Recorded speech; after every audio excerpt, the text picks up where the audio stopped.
28, la frecuencia de la familia hispana. Bien, mis amados hermanos, muy buenos días y bienvenidos a este tiempo de estudio bíblico devocional. Su hermano pastor Roberto Alfaro les saluda, Iglesia Cristiana Integral, desde la ciudad de Cherryville, Carolina del Norte, en los Estados Unidos.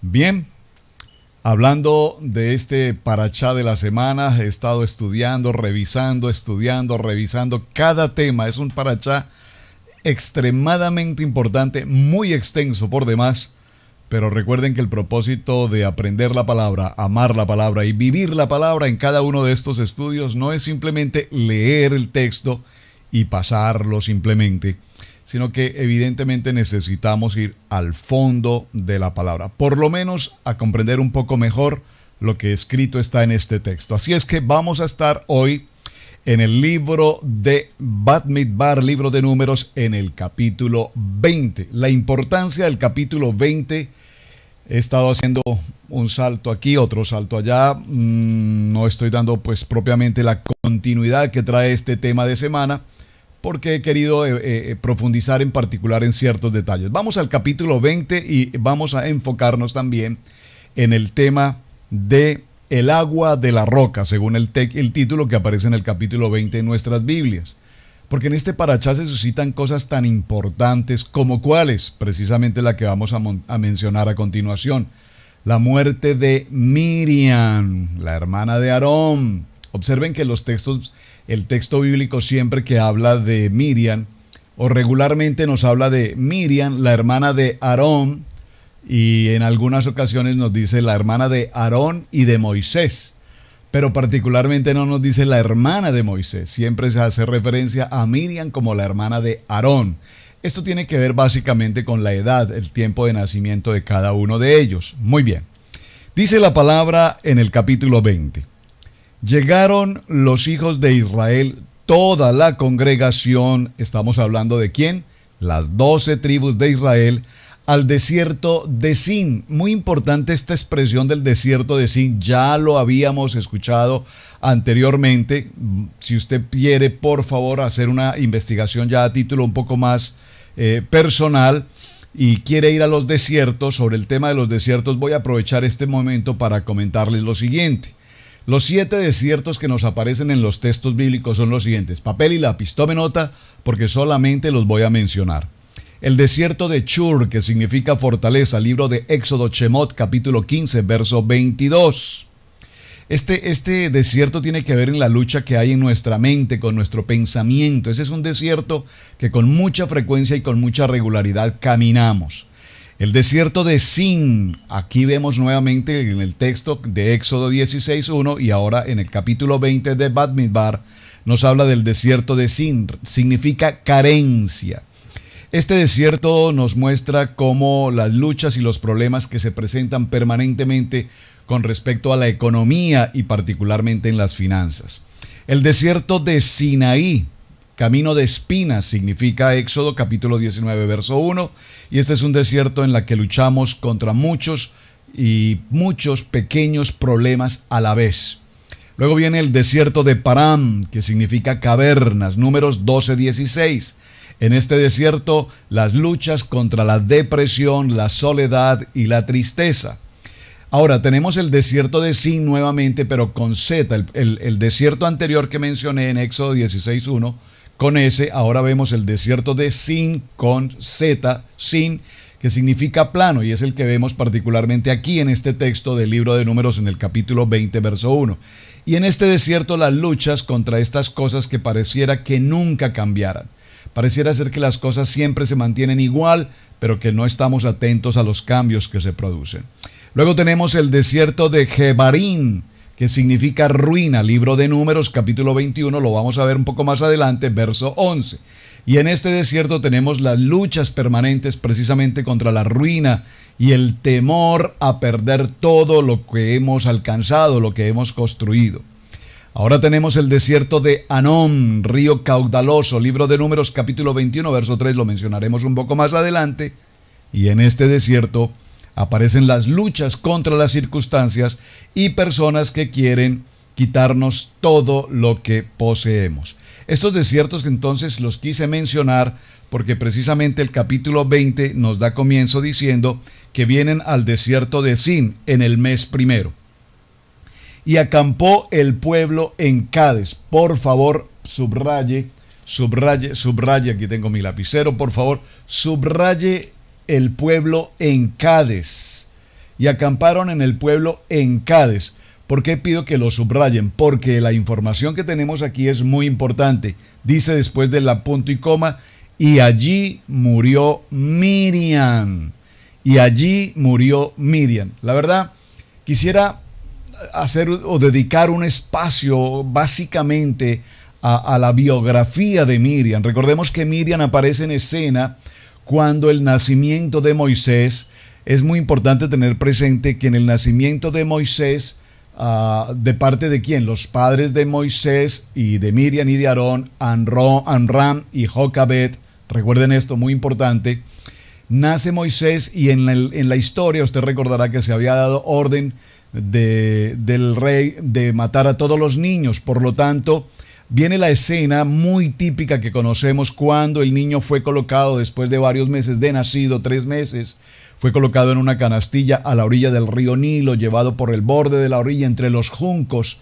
Y la niña, Miriam, aquí es importantísima la presencia de Miriam. Miriam está a cargo de cuidar a ese niño, de estar atento al recorrido.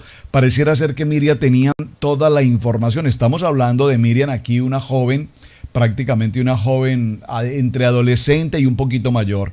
Entonces vamos a ver cómo esta niña está atenta al recorrido de la canasta, está atenta al cuidado de Moisés, a lo que quiero resaltar, el cuidado de Moisés. Y finalmente vemos cómo pareciera ser que esa canasta fue colocada a propósito en la dirección para que llegara justo al lugar donde estaba la hija del faraón, Betia, y precisamente allí estaba ¿quién? Miriam, quien se acerca a Betia, la hija del faraón, y le dice: yo sé quién puede cuidar de este niño, conozco a una mujer judía, una mujer hebrea, una mujer israelita que lo puede amamantar. Toda esta historia usted la conoce, pero lo estoy mencionando porque si notamos el texto del capítulo 20, verso 1, cuando nos habla y murió Miriam, nos lo determina básicamente en 3 palabras. Y murió Miriam.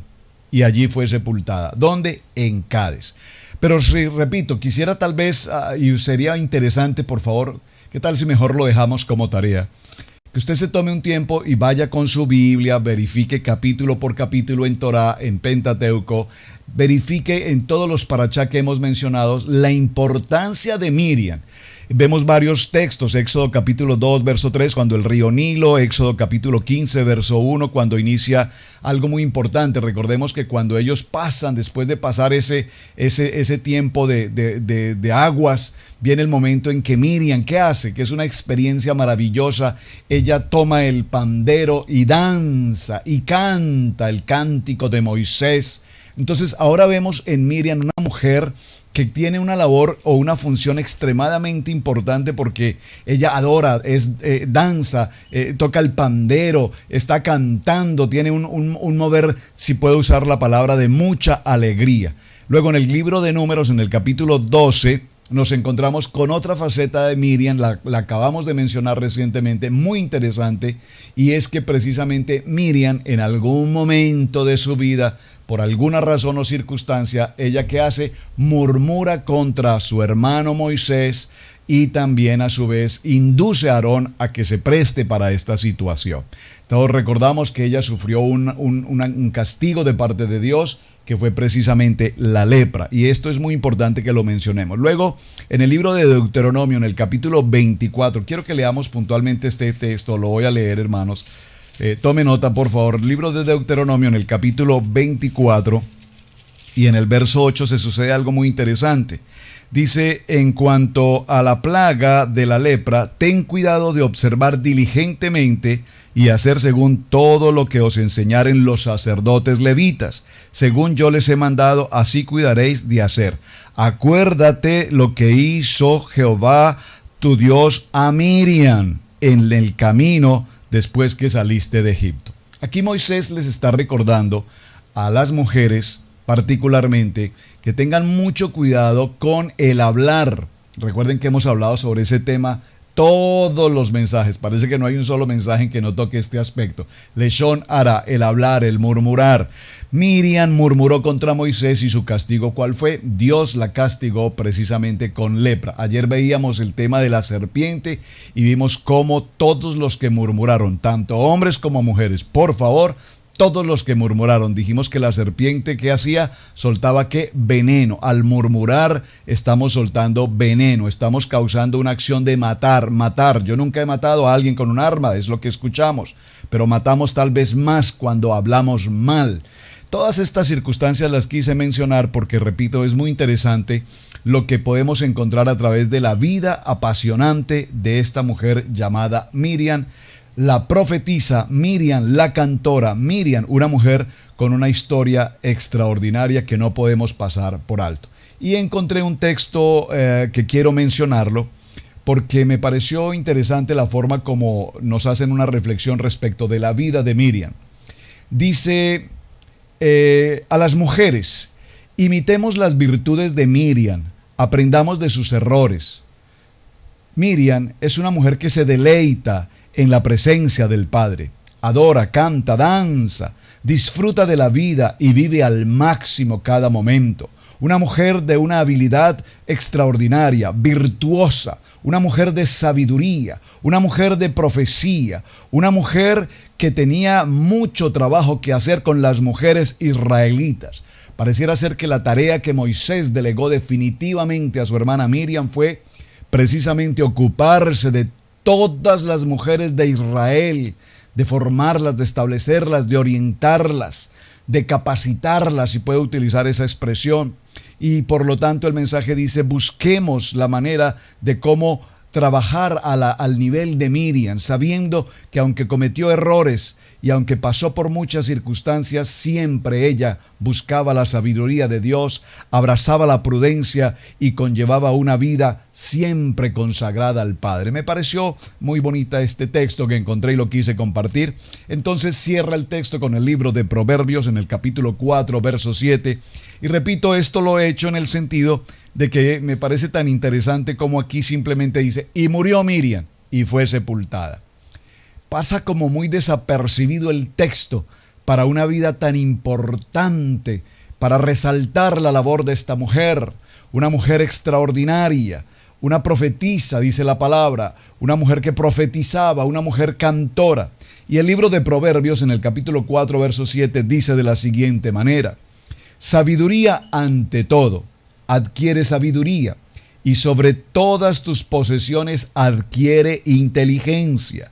Engrandécela y ella te engrandecerá. Ella te honrará cuando tú la hayas abrazado. Adorno de gracia dará a tu cabeza. Corona de hermosura te entregará. Libro de Proverbios, capítulo 4, verso 7. Muy bien, continuando con nuestro texto, entonces, muere Miriam, es sepultada en el pueblo en Cades, verso 2. Y porque no había agua para la congregación, se juntaron contra Moisés y Aarón. Se repite la historia nuevamente. Pero aquí hay algo muy importante que necesito establecer. En el libro de Números, capítulo 20, verso 1, se nos dice que en el primer mes, ¿cuál es el primer mes? El primer mes es el mes de Abib o el mes de Nisán. Y en el primer mes murió Miriam para el día 10. Miriam, repito, la hermana de Moisés, la hermana de Aarón. Y aquí vemos cómo de nuevo toda la congregación de Israel ahora se levantan contra Moisés,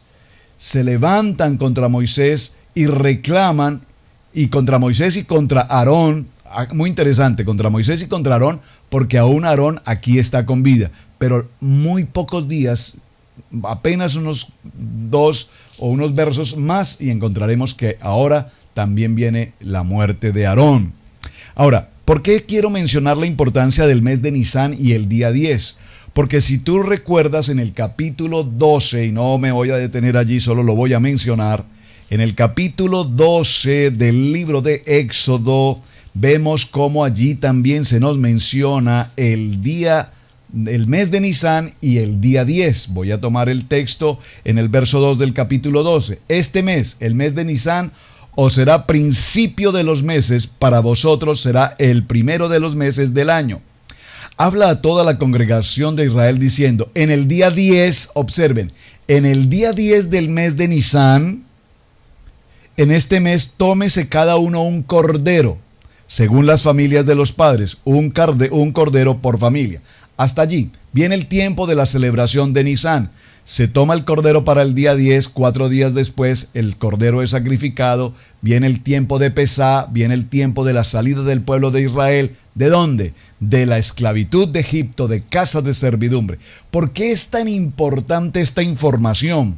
Porque ahora nos encontramos que la muerte de Miriam se sucede el día 10 del mes de Nisán. Es decir, que nos da la coincidencia extraordinaria de que ella muere justamente en el mismo mes y el mismo día en que ahora el pueblo de Israel se prepara con el cordero del Pesá para la Pascua. Aquí, ¿qué nos está indicando esta información? Aquí estamos ya a puertas de entrar a la tierra prometida. ¿Por qué? Porque han transcurrido ya los 40 años de castigo en los que las generaciones, después de los 12 espías, recuerden esa historia, cuando los 12 exploradores vinieron, entre ellos los 10 que hablaron mal de la tierra y murieron, Dios hace un juicio respecto al hablar mal de la tierra, mal de la promesa, y es entonces el momento en que Él determina que por 40 años ahora este pueblo deambulará en el desierto y no entrarán a la tierra prometida, morirán en el desierto. Por lo tanto, aquí hay algo importante. Verso 2, y porque no había agua, se dice que Miriam era la mujer que tenía, si puedo usar esta expresión, la unción de los pozos de agua, que el transcurrir de todo el desierto había agua, porque Miriam traía consigo esa unción de los pozos de agua. Muere Miriam. Ahora muere Miriam y inmediatamente el siguiente verso, el verso 2 nos dice, no había agua ahora para la congregación. Por lo tanto, todo el pueblo se juntó contra Moisés y Aarón y habló el pueblo contra Moisés diciendo, ojalá hubiéramos muerto cuando perecieron nuestros hermanos delante de Jehová. Y por favor observen, aquí esta expresión, ojalá hubiéramos muerto cuando murieron nuestros hermanos, ¿a quiénes se está refiriendo? Podríamos pensar, ¿acaso son los 12 espías? Podríamos pensar, ¿acaso son Coré, Natán, Abidad, los 14,700, los que acabamos de ver en el parashá anterior? ¿Sería acaso a ellos a los que se está refiriendo en este caso, a Datán, Abirán, Coré? Pues no. Realmente esta expresión del verso 3 habla, hubiésemos preferido morir como murieron nuestros hermanos en el desierto. Y aquí se está refiriendo a toda la generación anterior que ya Dios, el Padre Eterno, había determinado que no entrarían a la tierra prometida. Vean cuán importante entonces, mis hermanos, apenas detenernos, y esto que estamos haciendo es, repito, apenas algo muy breve, solo para mencionar cómo cada uno de estos versos son tan profundos y requieren cuidadoso estudio minucioso para poder entender con mayor claridad lo que nos está indicando. O sea que apenas lo estoy mencionando para que usted tome su tiempo en casa. Recuerde que esto es una universidad y en la universidad el maestro no nos enseña todo. El maestro da una semilla, ustedes profundizan en casa, ustedes investigan. Gracias a todos quienes hacen sus tareas, me envían sus reportes, me envían sus conceptos, envían la información, escudriñan. ¡Wow! Sin duda, ustedes son excelentes discípulos y extraordinario aprendizaje están alcanzando para su vida personal, para su vida ministerial, para su vida espiritual. Ahora, aquí hay algo interesante. Observen que dice la palabra que fueron llevados a este lugar. Dice el texto, llegaron los hijos de Israel, toda la congregación, al desierto de Sin. ¿Por qué llegaron al desierto de Sin? Es una muy buena pregunta. Y la respuesta es evidente, porque Dios los condujo allí. Dios los condujo particularmente a este desierto. ¿Por qué los conduce Dios a este desierto? Porque recuerden que aquí tenemos las nuevas generaciones y Dios los lleva al desierto de Sin para probar su corazón, para probar de qué están hechos, para saber si traen el leshon hara, la murmuración de las generaciones pasadas, o han aprendido ahora realmente a tener el carácter de Yahweh, a tener la fe, el emuná en el poder del Dios que los ha acompañado durante todo este desierto, entregándoles el pan diario, el alimento, el maná, que ya vimos ayer, justamente como el pueblo se quejó de ese maná por una situación almática, es decir, de emociones. Oh, qué interesante. Verso 4. ¿Por qué hiciste venir la congregación de Yahweh a este desierto? Para que muramos aquí nosotros y nuestras bestias. Vemos aquí en el verso 4 que pareciese ser, evidentemente, que esta nueva generación tampoco aprendió la lección. Seguimos pensando igual. Puede usted decirlo con esta frase: lo mismo que antes. Observen, y el pueblo se levantó y murmuró contra Moisés y contra... Lo hemos repetido todo el tiempo. Ha sido el gran pecado del pueblo de Israel. Han sufrido los castigos, han sido muertos, han sido exterminados, han pasado por todo el proceso. 40 años más de retraso en el desierto, y ahora vemos que en el desierto de Sin, ahora que encontramos que no aprendieron la lección. Ahora dice el verso 5, ¿y por qué nos has hecho subir de Egipto para traernos a este mal lugar? No es lugar de sementera, de higueras, de viñas, ni de granadas, ni aún de agua para beber. Y fueron Moisés y Aarón delante de la...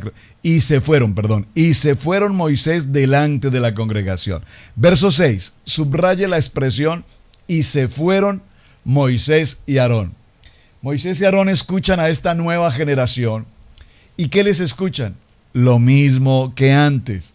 Repetir la misma historia. ¿Por qué nos sacaste? ¿Para qué nos trajiste a esta tierra? Para morir, donde no hay cementeras, donde no hay agua. Mejor estaríamos en Egipto, allí donde fluía leche y miel. Recuerden lo que vimos ya en la paracha anterior. Aquí se repite todo, al punto que Moisés y Aarón dicen: no puede ser, no puede ser, no puede ser. Seguimos igual. Y decidieron mejor salir de la presencia del pueblo de Israel. Y fueron, ¿a dónde?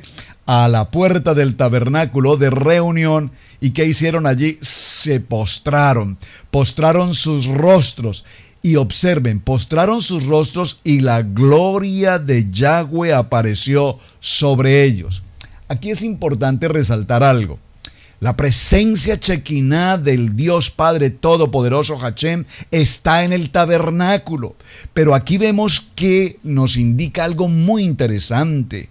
Nos indica que ahora, cuando Moisés y Aarón, el profeta y el sacerdote, vienen y se postran en una actitud como de: ¿cómo puede ser esto igual tantas veces la misma historia? Y ahora vemos que la gloria de Yahweh aparece sobre ellos.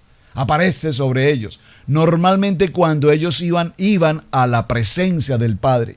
Pero ahora vemos en este texto que la gloria de Yahweh aparece sobre ellos.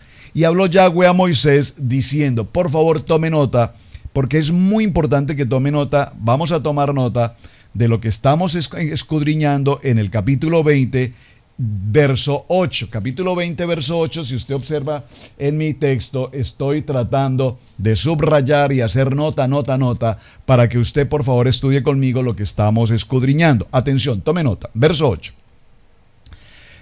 Vienen las órdenes que Dios Padre Eterno le entrega a Moisés y le dice, número 1, escríbalo por favor, subráyelo en su Biblia. Número 1. Toma la vara. Observen por favor con detenimiento la lectura que vamos a desarrollar, porque aquí en el verso 8 está el centro de nuestro mensaje hoy. Toma la vara, es decir, le da una orden.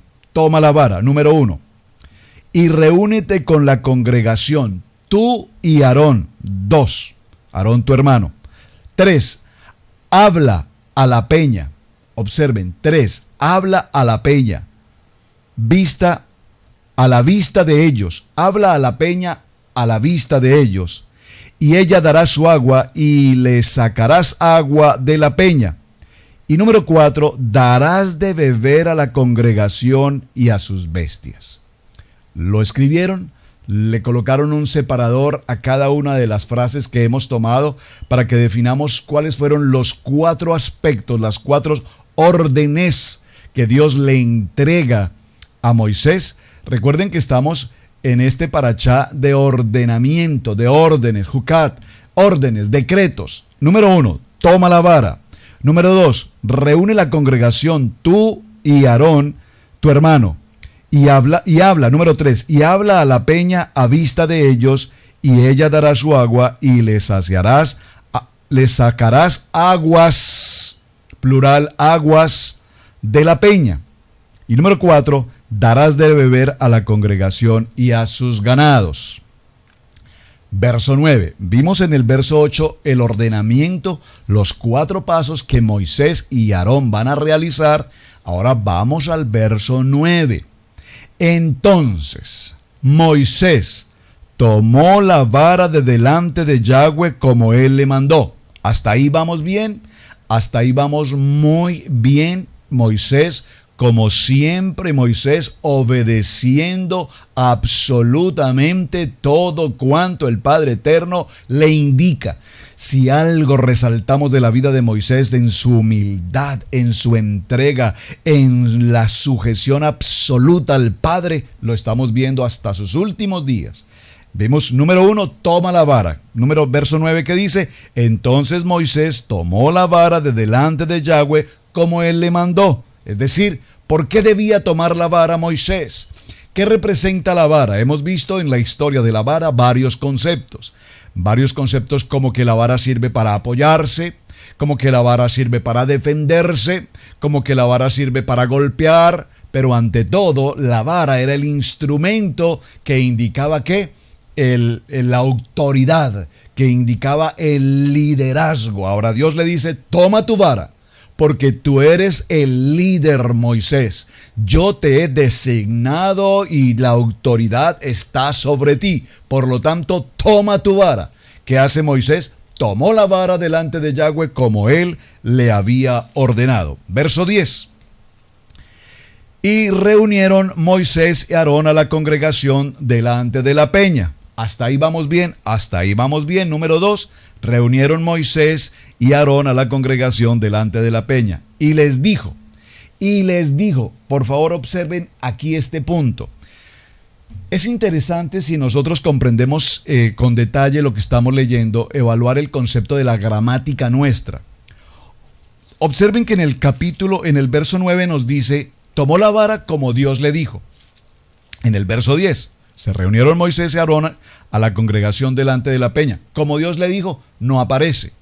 ¿Por qué no dice, se reunieron, les habló a la montaña, a la peña, y se brotó el agua como Dios le dijo? Sería lo que gramaticalmente en el español nuestro hoy haríamos. Indicaríamos que él cumplió los 4 procesos y finalmente obedeció. Observen que aquí no se sucede eso. Solamente indica que obedeció tomando la vara como Yahweh le había indicado. Pero a partir de allí nos damos cuenta que ya no dice en ninguna parte como Dios le dijo. Aarón se reunieron con la congregación y les dijo, oíd ahora esto. ¿Qué les dijo el Señor? Háblale a la congregación cuando estés frente a la peña, háblales. Pero Moisés, por favor, háblales con la humildad, con el hombre manso que yo conozco, con la autoridad que he entregado. ¿Y cómo les habló Moisés? Les habló de la siguiente manera. ¿Os hemos de hacer salir aguas de esta peña? Ahora, rebeldes, oíd esto. ¡Wow!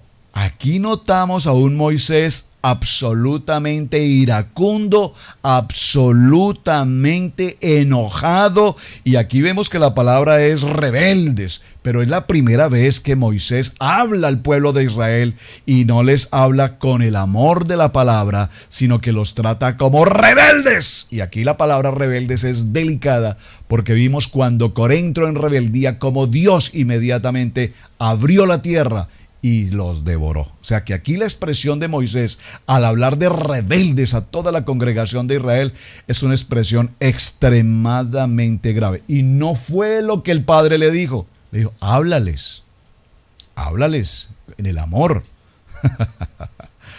Yo puedo entender este momento de Moisés porque en muchas ocasiones hemos tenido que pasar por acá. Muy bien, Entonces alzó Moisés su mano.